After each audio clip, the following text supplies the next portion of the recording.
ಕಾರ್ಯಕ್ರಮ ಐಕ್ಯತಾ ಸಮಾವೇಶ ಕಾರ್ಯಕ್ರಮ ನೀವೇನ್ ಮಾಡೋದಕ್ಕೆ ಹೋಗ್ತಾ ಇದ್ದೀರಿ, ನಿಮ್ಮೆಲ್ಲರಿಗೂ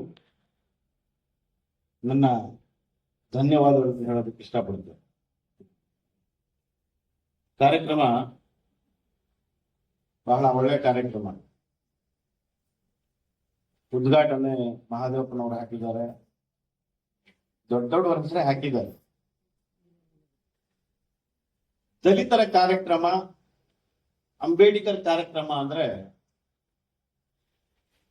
ಬಹಳ ಜನ ಬರೋದಕ್ಕೆ ಹಿಂದೆ ಹಾಕ್ತಾರೆ. ಕಾರಣ ಏನು ಅಂದ್ರೆ ಬರೀ ಓಟಿಗಾಗಿ ನಾವು ಇರಬೇಕು, ಸಂವಿಧಾನಕ್ಕೆ ನಾವು ಇರಬೇಕು, ದೇಶ ಉಳಿಸ್ಲಿಕ್ಕೆ ನಾವು ಇರಬೇಕು.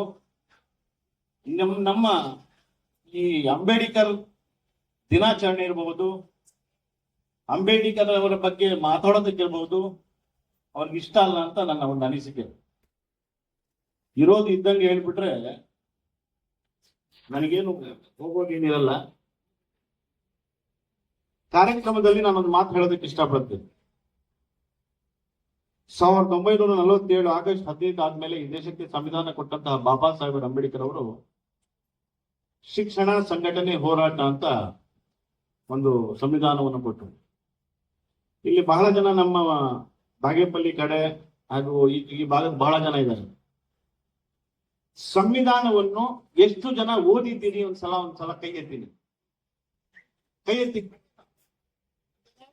ಹಾರ್ಡ್ಲಿ 4% ಇಲ್ಲ. ಸಂವಿಧಾನ ಕೊಟ್ಟಂತಹ ಬಾಬಾ ಸಾಹೇಬ್ ಅಂಬೇಡ್ಕರ್ ಅವರು ಆ ಒಂದು ಸಮಾಜ ಭಾರತ ದೇಶದಲ್ಲಿ ಇದ್ದೇ ಇದೆ.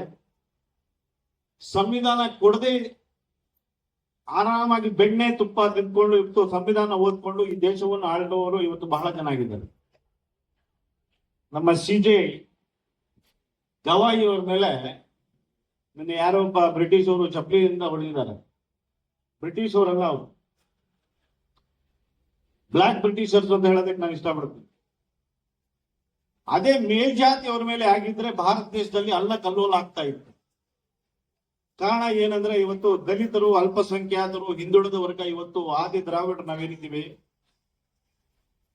ದೇವಸ್ಥಾನಗಳಿಗೆ ಹೋಗುವ ನಮ್ಮ ಜನ ಕೈ ಎತ್ತಿ ಅಂದ್ರೆ ಎಲ್ಲರೂ ಎತ್ತೀರಿ. ಎಷ್ಟು ಜನ ಹೋಗ್ತೀರಿ ದೇವಸ್ಥಾನ? ಕೈ ಎತ್ತಿ. ಎಲ್ಲ ಎತ್ತೆ ನಂಗೆ ಗೊತ್ತು. ಕಾಣದೇ ಇರುವ ದೇವರಿಗೆ ಪೂಜೆ ಮಾಡುವ ನಾವು, ದೇವರು ಯಾವತ್ತಾದ್ರೂ ಕಾಣಿಸಿದ ನಮ್ಗೆ? ಕಾಣುವ ರೂಪದಲ್ಲಿ ಬಂದು ಈ ದೇಶದಲ್ಲಿ ಅನ್ನ, ಉದ್ಯೋಗ, ಶಿಕ್ಷಣ ಕೊಟ್ಟಿದ್ದು ಯಾರಾದ್ರೂ ಇದ್ರೆ ಅದು ಬಾಬಾ ಸಾಹೇಬ್ ಅಂಬೇಡ್ಕರ್ ಅಂತ ಹೇಳೋದಕ್ಕೆ ನಾನು ಇಷ್ಟಪಡ್ತೇನೆ. ಕಲ್ಲು ದೇವರು ದೇವರಲ್ಲ, ಮಣ್ಣು ದೇವರು ದೇವರಲ್ಲ, ಕಟ್ಟಿಗೆಯಿಂದ ಮಾಡಿರುವ ದೇವರಿಗೆ ಪೂಜೆ ಮಾಡೋದಕ್ಕೆ ಅರ್ಹತೆ ಇಲ್ಲ. ನಮಗೆ ಈ ದೇಶಕ್ಕೆ ಸಂವಿಧಾನ ಕೊಟ್ಟು ಈ ದೇಶದಲ್ಲಿ ನಾವು ಇರೋದಕ್ಕೆ ರಕ್ಷಣೆ ಕೊಟ್ಟಂತಹ ಬಾಬಾ ಸಾಹೇಬ್ ಅಂಬೇಡ್ಕರ್ ನಿಜವಾದ ದೇವರಲ್ಲ, ಅವು ಕೂಡ ನಮ್ಮ ದೇವರು. ಇದು ನನ್ನ ಅನಿಸಿಕೆ. ನಾನು ದೇವರಿಗೆ ಯಾವತ್ತೂ ನೋಡಿಲ್ಲ. ಬಾಬಾ ಸಾಹೇಬ್ ಅಂಬೇಡ್ಕರ್ ಕೊನೆಯ ದಿನಗಳಲ್ಲಿ BN ರಾಯ್ ಒಂದು ಮಾತು ಹೇಳ್ತಾರೆ, ನನ್ನ ಸಂವಿಧಾನ ತಗೊಂಡ್ ಬಾ, ನನಗೆ ಸುಟ್ಟಾಕ್ಬೇಕು ಅಂತ. ಯಾಕೆ ಅಂತ ಕೇಳಿದಾಗ, ನನ್ನ ಸಂವಿಧಾನ ಓದ್ಕೊಂಡು ಒಬ್ಬ MLA ಆದ್ರೆ 4 ಜನ MLAಗಳು ಮಾಡಬೇಕು, ಒಬ್ಬ MP ಆದ್ರೆ 4 ಜನ MP ಮಾಡಬೇಕು, ಒಬ್ಬ ಡಾಕ್ಟರ್ ಆದ್ರೆ 4 ಜನಕ್ಕೆ ಡಾಕ್ಟರ್ ಮಾಡಬೇಕು, ಒಬ್ಬ ಟೀಚರ್ ಆದ್ರೆ 4 ಜನಕ್ಕೆ ಟೀಚರ್ ಮಾಡಬೇಕು ಅಂತ. ನಾನು ಇಲ್ಲಿ ಸೇರುವ ನಿಮ್ಗೆಲ್ಲರಿಗೂ ಹೇಳ್ತೇನೆ, ಈ ಸಮುದಾಯದಿಂದ ರಿಸರ್ವೇಶನ್ ಪಡ್ಕೊಂಡು MP, MLA, ಡಾಕ್ಟ್ರು, ಇಂಜಿನಿಯರ್ ಆಗಿರೋರು ನಮ್ಮ ದಲಿತ ಮಕ್ಕಳಿಗೆ ಎಷ್ಟು ಜನಕ್ಕೆ ಡಾಕ್ಟರ್, ಇಂಜಿನಿಯರ್, MLA, MP ಮಾಡಿದ್ದಾರೆ ನೀವು ಒಂದ್ಸಲ ಹೇಳ್ಬೇಕು ಅಂತ ನಾನು ಕೇಳ್ತೀನಿ. ಅಂಬೇಡ್ಕರ್ ಜಯಂತಿ ಮಾಡೋದು ದೊಡ್ಡ ವಿಷಯ ಅಲ್ಲ. ದಲಿತ ಸಂಘ ಸಮಿತಿನಲ್ಲಿ ನಾನು ಬಹಳ ಕಾರ್ಯಕ್ರಮದಲ್ಲಿ ಮಾತಾಡುವಾಗ ಹೇಳಿದ್ದೆ, ಏನ ಮಹಾನುಭಾವ ಕೊಟ್ಟಂತಹ ಮೀಸಲಾತಿಯನ್ನು ಬಿಟ್ಟು ಒಂದೇ ಒಂದು ಇಂಚು ಮುಂದೆ ಹೋಗಿಲ್ಲ. ನಮ್ಗೆ ಯಾಕೆ ಬೇಕು ಸಂವಿಧಾನ, ನಮ್ಗೆ ಯಾಕೆ ಬೇಕು DSS ಕಾರ್ಯಕ್ರಮ ಅಂತ ಹೇಳೋದಕ್ಕೆ ಇಷ್ಟಪಡ್ತೀನಿ. ಬಹಳ ನೋವಿನಿಂದ ಹೇಳ್ತೀನಿ.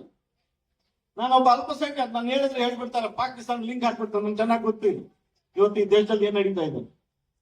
ಚೀಫ್ ಜಸ್ಟಿಸ್ ಆಫ್ ಇಂಡಿಯಾ ಒಬ್ಬ ದಲಿತ ಅನ್ನೋದಕ್ಕೆ ಕಾರಣಕ್ಕೆ ಬೆಣ್ಣೆ ತಿನ್ನುವನ್ನು ಬೂಟಿಂದ ಹೊಡಿತಾನಂದ್ರೆ ಎಲ್ಲಿದೆ ಈ ದೇಶದಲ್ಲಿ ಸಂವಿಧಾನ? ಇದು ಲಿಖಿತ ಸಂವಿಧಾನ, ಅಲಿಖಿತ ಸಂವಿಧಾನ ದೇಶದಲ್ಲಿ ನಡೀತಾ ಇರೋದು. ಮತ್ತೆ ಯಾಕೆ ನೀವು ಸಂವಿಧಾನ ದಿನ ಮಾಡ್ತೀರಾ? ನೀವು ಬಂದ್ ಮಾಡ್ಬಿಡಿ. ನೀವು ನನ್ನ ನೋವಿನ ಏನು ಹೇಳೋದಕ್ಕೆ ನಾನು ಇಷ್ಟಪಡ್ತೀನಿ. ದಯವಿಟ್ಟು ನೀವೆಲ್ಲ ಸೇರಿದ್ರೆ ಬೈಕೋಬೇಡಿ. ನನಗೆ ಕೋರ್ಟ್ ಕಾರ್ಯಕ್ರಮ ಇತ್ತು ಇವತ್ತು. ನಾನು ಈ ಕೋರ್ಟ್ ಹಾಕೊಂಡು ಹೈಕೋರ್ಟ್ ಹೋಗ್ತೀನಿ, ಸುಪ್ರೀಂ ಕೋರ್ಟ್ ಹೋಗ್ತೀನಿ ಅಂದ್ರೆ ನನಗೆ ಆ ಬಾಬಾ ಸಾಹೇಬ್ ಅಂಬೇಡ್ಕರ್ ಇಟ್ಟಿರೋದು ಭಿಕ್ಷೆ ಅಂತ ಹೇಳೋದಕ್ಕೆ ಇಷ್ಟಪಡ್ತೀನಿ. ಇಲ್ಲ ಅಂತ ಹೇಳಿದ್ರೆ ಈ ಎಲ್ಲಮ್ಮ, ಗಂಗಮ್ಮ, ಸಪ್ಲಮ್ಮ ಬಲಿ ಆಗ್ತಾ ಇದ್ರಲ್ಲ, ಈ ಹಸು, ಎಮ್ಮೆ, ಕುರಿ, ಕೋಳಿ ಹಂಗ ಹಾಕ್ಬಿಟ್ರೆ ಸಿಂಹಕ್ಕೆ ಯಾರು ಬಲಿ ಹಾಕಲ್ಲ. ದಲಿತ ಮಕ್ಕಳು, ಅಲ್ಪಸಂಖ್ಯಾತರ ಮಕ್ಕಳು, ಹಿಂದುಳಿದ ಮಕ್ಕಳು ಇವತ್ತು ಭಾರತ ದೇಶದಲ್ಲಿ ಸಿಂಹದ ಮರಿಗಳಾಗಿದ್ರೆ ಮಾತ್ರ ಈ ದೇಶ ಉಳಿಯುತ್ತೆ. ಇಲ್ಲ ಈ ದೇಶಕ್ಕೆ ಉಳಿಗಾಲ ಇಲ್ಲ ಅಂತ ಹೇಳ್ತಾ ನಾನು ಹೆಚ್ಚಿಗೆ ಮಾತಾಡಿದ್ರೆ ಟೈಮ್ ಆಗುತ್ತೆ. ಮಾತಾಡೋರು ಬಹಳ ಜನ ಇದ್ದಾರೆ.